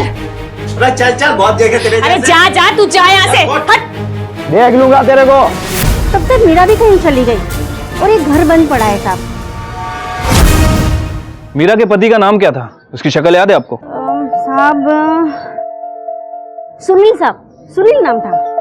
अच्छा, ये इस औरत को जानती हैं? हो सकता है मीरा इसे जानती हो, उससे कभी मिलने आई हो। नहीं नहीं, मैंने इसको कभी नहीं देखा साहब। Thank you. हेलो सर, यहाँ तो प्रॉपर्टी का एंगल भी निकल आया। सर, मीरा ने अपने पति को प्रॉपर्टी के चक्कर में घर से बाहर कर दिया था। सर, सुनील नाम है उसका। सर, कहीं ऐसा तो नहीं कि सुनील ने ही मीरा का मर्डर कर दिया? लेकिन सर, इस केस में रितु कहाँ होगी? Okay sir. लाली, विजय और मीरा की मौत से भी पहले इस कहानी की शुरुआत हुई थी दो महिलाओं की दिल दहला देने वाली हत्या की खबर से। वो कौन सी कड़ी थी जो इन हत्याओं को रितु की गुमशुदगी से जोड़ती थी?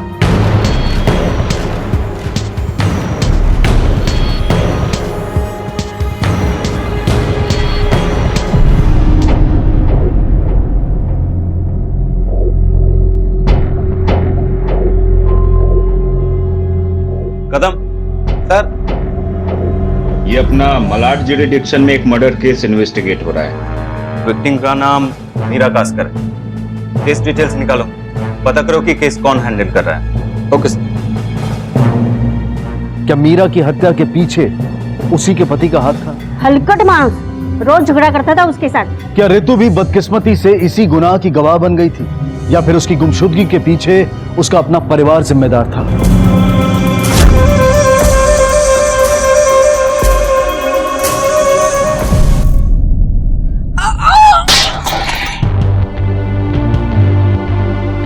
सुना है काला जादू भी करती हैं। ऐसे लोगों को तो निकालकर बाहर ही फेंक देना चाहिए। आज अपनी पोती को गायब करवाया है, कल पता नहीं किस किस को गायब करवाएंगी। नवरात्र की बात चल रही है क्या? भाई मैं तो कहता हूँ डीजे रखते हैं, सभी को मजा आएगा और बच्चे भी एंजॉय करेंगे। तू तो रहने दे, अपनी बेटी को खुद गायब करवा के और बच्चों की मनोरंजन की बात कर रहा है। अभी हादसा हुआ, आप में से कौन यहाँ था?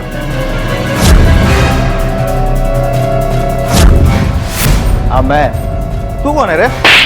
चल चल बताता हूँ मेरे को।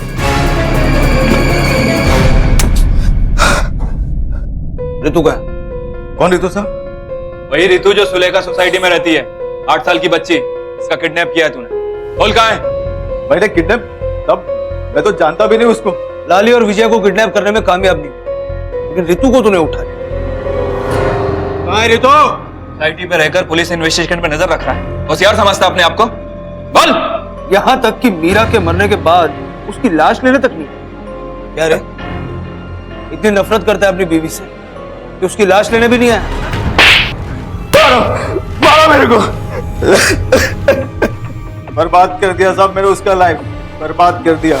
बाहर में काम करती थी लेकिन मेरे पे फिदा थी। मैं शादी बनाया उसके साथ, सोचा बहुत पैसा है उसके पास तो उसके पैसे से ऐश करूंगा।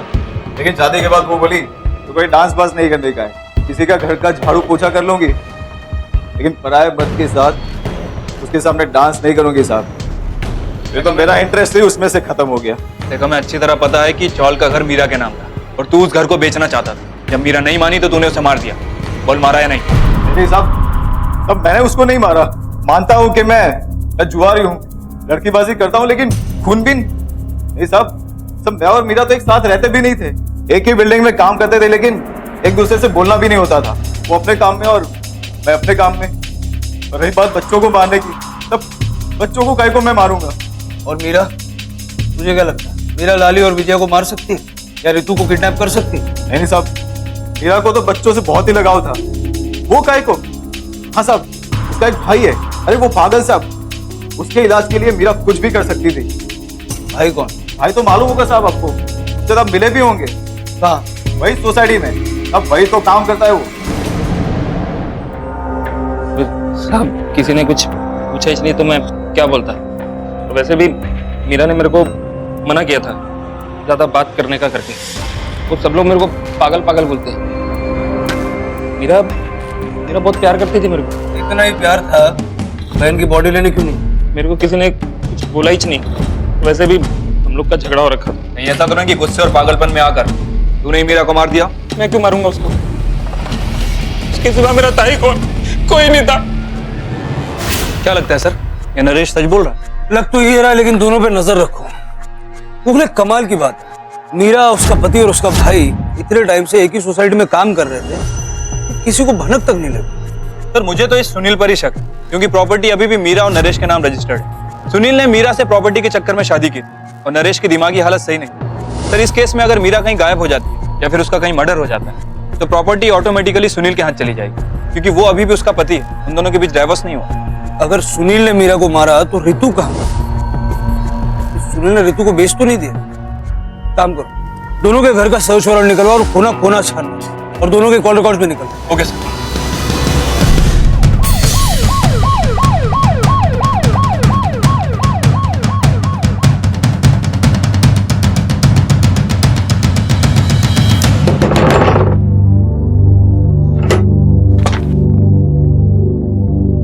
घर की तलाशी ले लेते रहो। मेरे घर की तलाशी? T shirt.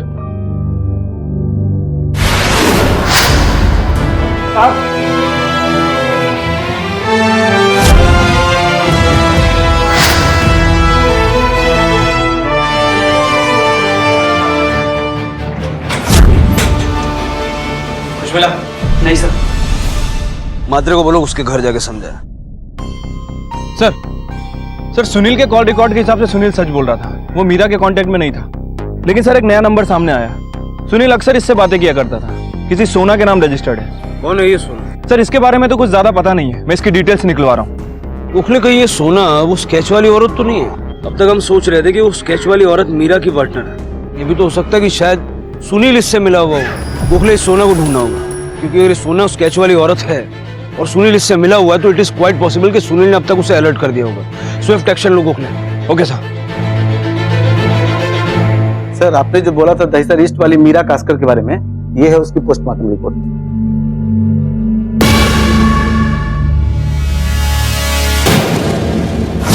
सर घर में ताला लगा हुआ था, मैंने ताला तोड़वा दिया है। शिंदे सर्चिंग कर रहा है। अभी तक तो नहीं सर।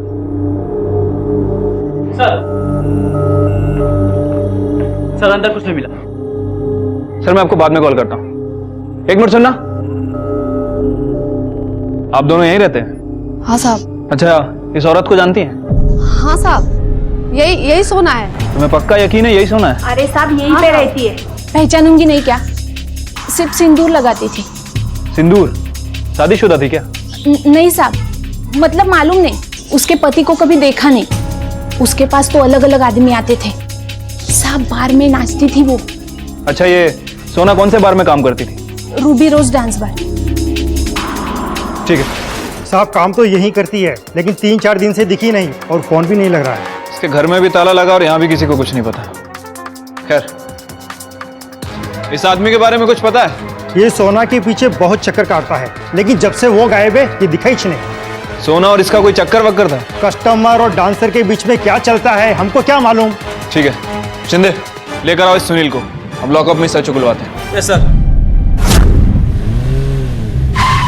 तो आपके कहने का मतलब है कि ये सारे मर्डर एक दूसरे से कनेक्टेड हैं? जी, 2015 के हैं दोनों मर्डर केसेस, झरना पटेल और प्रीति सिंह। ठीक उसी तरह जिस तरह मीरा कास्कर को मारा गया है। मैंने तीनों के पोस्टमार्टम रिपोर्ट्स को कंपेयर किया है। हमारी इन्वेस्टिगेशन के हिसाब से तो ये किसी सीरियल किलर का काम लगता है। कांस्टेबल पाटिल का फोन आया था, सुनील घर से गायब है। पड़ोसी ने उसको हड़बड़ी में भागते हुए देखा। इस केस की शुरुआत एक मध्यम वर्गीय रिहायशी इलाके से शुरू होकर अब मुंबई की अंधेरी गलियों में छिपे डांस बार की दुनिया तक आ पहुंची थी। ये साफ था कि रितु के साथ देखी गई महिला कोई और नहीं बल्कि सोना ही थी। मैं रेडी हूँ, शॉपिंग चले? चल आज। सुनील की फोटो सर्कुलेट करवाओ और एक कांस्टेबल सुनील के और सोना के घर के बाहर भी तैनात करवाओ। हो सकता है कि सुनील अपने या सोना के घर जाने की कोशिश करे। Okay sir. हेलो, क्या? ठीक है सर, एक और बॉडी मिली है।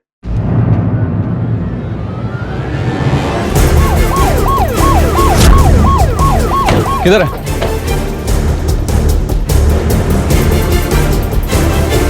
सर ये तो सोना लग रही है। शिंदे, बॉडी को पोस्टमार्टम के लिए भेजो और रिपोर्ट हाई प्रायोरिटी पे मंगाओ। एक सेकंड इंपॉर्टेंट है। Yes sir.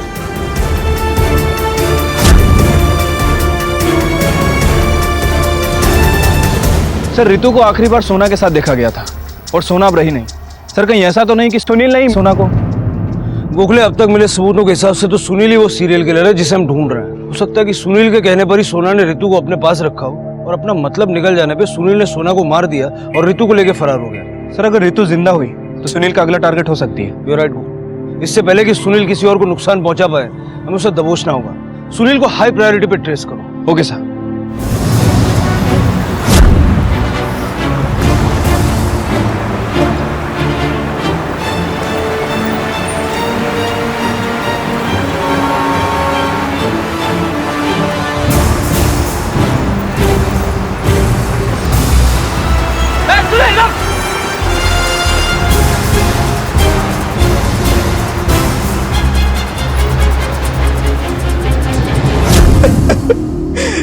साहब मैं डर गया था, सच्ची डर गया था साहब, लेकिन आई शपथ मैंने कुछ नहीं किया साहब। मैंने मीरा को धोखा दिया, उससे छुपा के लफड़े किए, लेकिन नरेश को क्या? तब नरेश को उल्टी सीधी दवाई मैंने ही दी, वो पागल हो गया और सर उसका दिमाग सटक गया। तब वो पागल नहीं था, मैंने ही जो उसको पागल बनाया ताकि मीरा की प्रॉपर्टी उसके साथ बांटनी ना पड़े, है ना?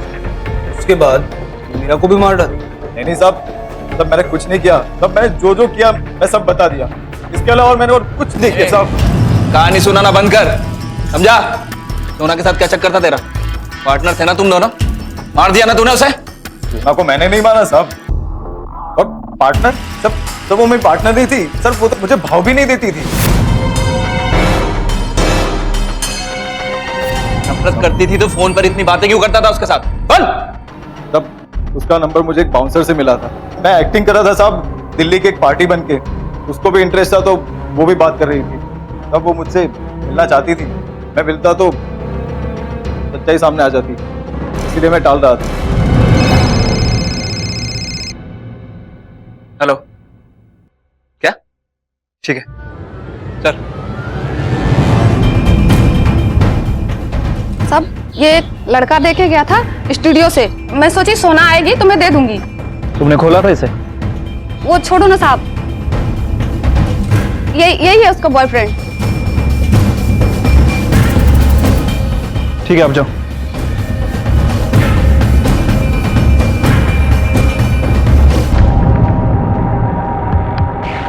हेलो सर, हम लोग गलत सोच रहे थे, सोना का चक्कर सुनील के साथ नहीं बल्कि किसी और के साथ चल रहा था। Okay sir. सर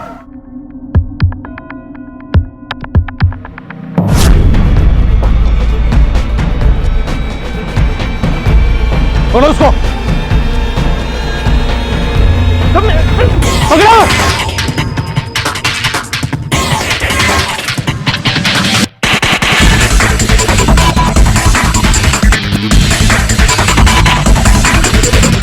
अब पता चला ये इतना धीरे धीरे बात क्यों करता है। इसकी जबान बड़ी धीरे चलती है, लेकिन दिमाग जरूरत से कुछ ज्यादा ही तेज चलता है। पागल नहीं, शातिर। लेकिन अब तेरा खेल खत्म। अब तू सीधे सीधे सब कुछ बताएगा या मैं अपने तरीके से उगलवाऊं? साहब, मीरा मेरे इलाज के लिए लाली को गायब करने वाली थी, मालूम था मेरे को। मीरा, तू लाली को मुझे दे देना। इतनी दूर उसको अकेली छोड़ने का क्या फायदा? मैं रखूंगा ना उसको अपनी बेटी बना के। पागल है क्या तू? अरे सुन, सबको लगेगा कि तूने उसे किडनैप किया है, जेल में डाल देंगे तुझे, समझा ना? लाली के साथ जो हुआ उसको देख के मेरे को लगा ये तो मैं भी कर सकता हूँ। किसी भी छोटी बच्ची को अपने साथ लेके जाके मैं अपनी बेटी बना के रख सकता हूँ। फिर मैं, बच्ची और सोना। सोना को कैसे जानता है? साहब, बीवी तो वो मेरी, लेकिन वो घर पे रुकती ही नहीं थी, रोज चली जाती थी, पता नहीं क्यों। सोना रुकना, काय को जाती तू रोज रोज? रुक क्या, मैं तेरी बीवी हूँ क्या? अरे बीवी तो है, ये मंगलसूत्र भी तो मेरे नाम का पहनती है तू। ये मंगलसूत्र ना मैं तेरे नाम का नहीं, इस दुनिया को दिखाने के लिए पहनती हूँ, ताकि कोई भी मुझे अपनी प्राइवेट प्रॉपर्टी ना समझे, और तू भी मत समझ। बड़ा इसलिए मेरे को लगा कि अगर बच्चा आ जाएगा तो सोना को अपनी जवाबदारी समझ आएगी, तो वो फिर घर से नहीं जाएगी। उस दिन विजया मेरे से टेरेस की चाबी लेने के लिए आई। वॉचमैन अंकल, टेरेस खोल दो ना, मेरी बॉल ऊपर चली गई है। उसको देखा तो मेरे को लगा कि यही मेरी बेटी है।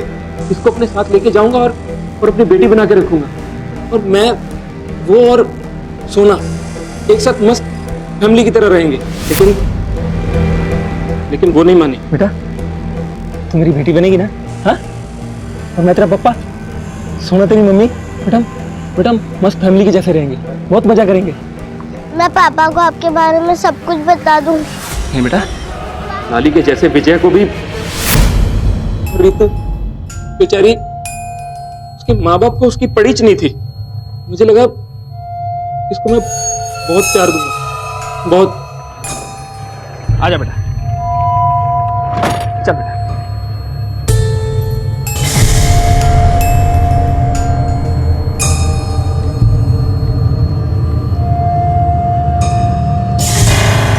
रितु बेटा, तू मेरे साथ चलेगी? हम लोग बहुत मजा करेंगे। हाँ, चल चल चल।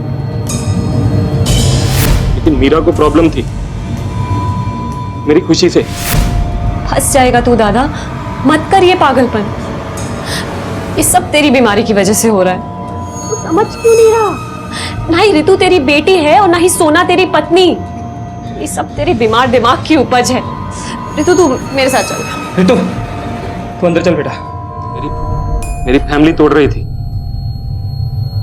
मैंने मार दिया उसको, मार दिया। मैंने सोना को बताया कि रितु खो गई थी, मुझे मिली। मैंने सोना को मनाया कि कुछ दिन इसको अपने साथ रखेंगे।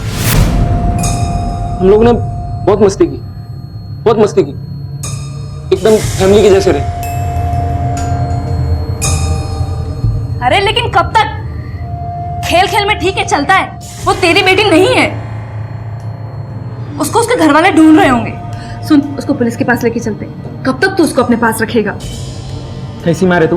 हाँ, अपनी बच्ची को अपने से दूर करेगी तू? चुप, बिल्कुल चुप। सटक गई है क्या तेरी? पागल है तू? और कितनी बार बोला है तुझे, मैं तेरी बीवी नहीं समझा? और वो बच्ची, वो तेरी बेटी नहीं है। पागलपन की हद होती जा रही है तेरे। ले क्या उस बच्ची को।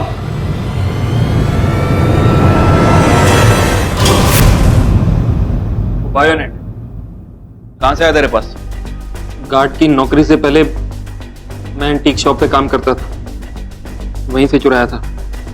झरना पटेल और प्रीति सिंह, इन दोनों को क्यों? धोखेबाज थी ये दोनों। बीवी मेरी थी और घूमती किसी और के साथ थी। जब भी मैं बात करने के लिए जाता तो धमका देती थी मेरे को। विजया, मीरा, सोना और ये दो सबको मार दिया।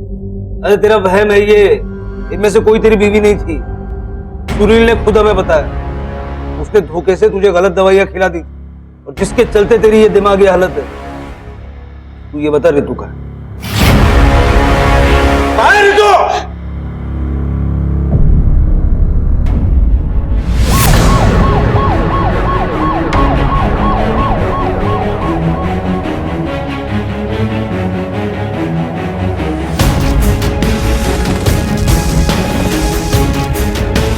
रितु, खोलो।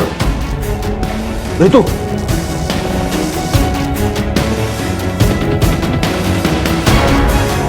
एक मासूम बच्चा जिसे वो कभी सच्चा स्नेह मिला ही नहीं, जिसका हर बच्चा हकदार होता है।